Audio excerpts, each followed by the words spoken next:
Selamat pagi, perkenalkan nama saya Calvin Fernando. NIM saya 178110400.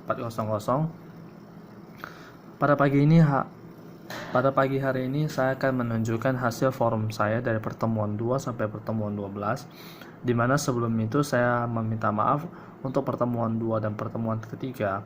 Saya tidak dapat menemukannya di Google Classroom. Maka saya akan memulai dari pertemuan keempat. Pertemuan keempat membahas mengenai peluang. Ini adalah dalam pertemuan keempat saya membuat dua forum, di mana ini bisa dapat kita lihat.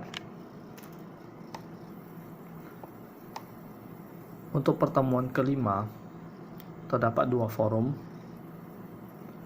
Ini salah satunya. Ini adalah forum kedua.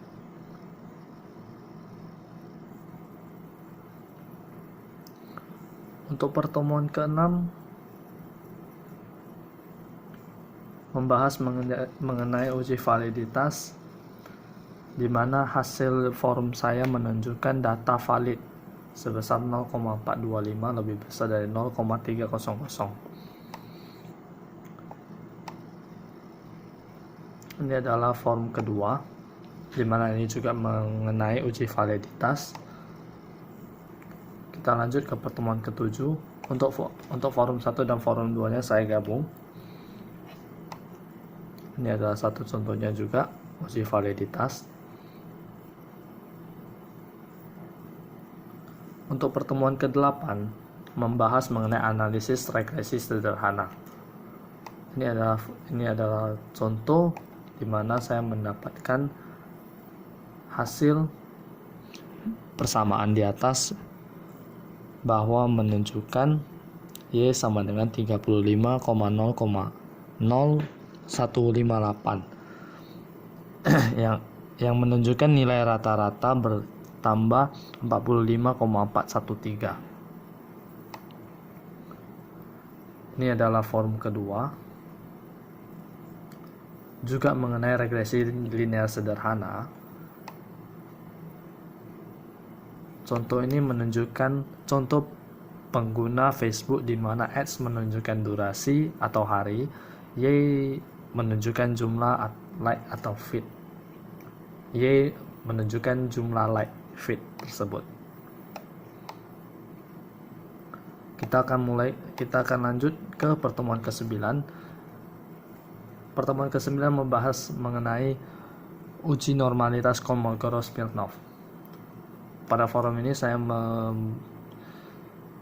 bertanya apa konsep dasar dari uji normalitas. Dapat kita lihat di sini, uji Kolmogorov-Smirnov merupakan pengujian normalitas yang banyak dipakai, terutama setelah adanya banyaknya program statistik yang beredar. Jadi terdapat beberapa kelebihan maupun kekurangan dari Kolmogorov-Smirnov ini. Kita lanjut saja ke forum kedua.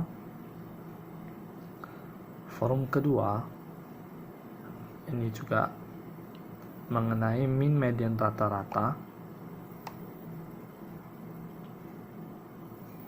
Forum ketiga ini mengenai contoh soal Kolmogorov, di mana dari hasil ini dapat kita simpulkan D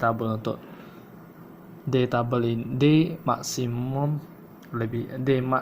lebih kecil daripada D tabel, sehingga HO dapat diterima dan H1 ditolak. Untuk pertemuan ke-10 dapat kita lihat, ini adalah forum 1, ini adalah forum kedua, dan ini adalah forum ketiga. Nah, kita lanjut untuk pertemuan ke-11. Pertemuan ke-11 di forum saya bertanya menjelaskan fungsi dari hipotesis. Sebenarnya fungsi hipotesis itu menjelaskan tentang gejala-gejala yang serta juga mempermudah perluasan pengetahuan pada suatu bidang tertentu. Hipotesis juga mengemukakan suatu pernyataan mengenai suatu hubungan antara satu konsep dengan konsep lain. Maka kita akan lanjut ke forum kedua.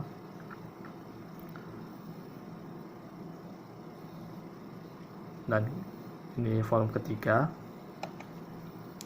menjelaskan beberapa sumber tidak terbuktinya hipotesis. Dapat kita lihat di sini ada 8 sumber tidak terbuktinya hipotesis dapat dicari.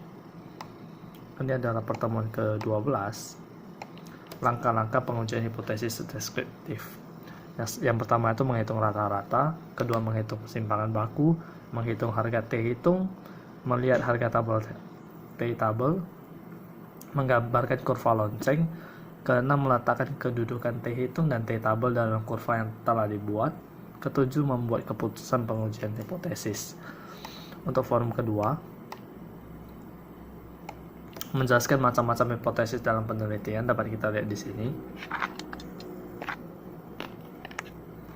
Dan ini adalah forum ketiga, forum terakhir, di mana saya bertanya apa tujuan run test dalam pengujian hipotesis. Ini dia. Oke. Sekian penjelasan dari saya. Apabila ada yang kurang, mohon dimaklumi dan saya akan perbaiki di kemudian hari. Sekian dan terima kasih.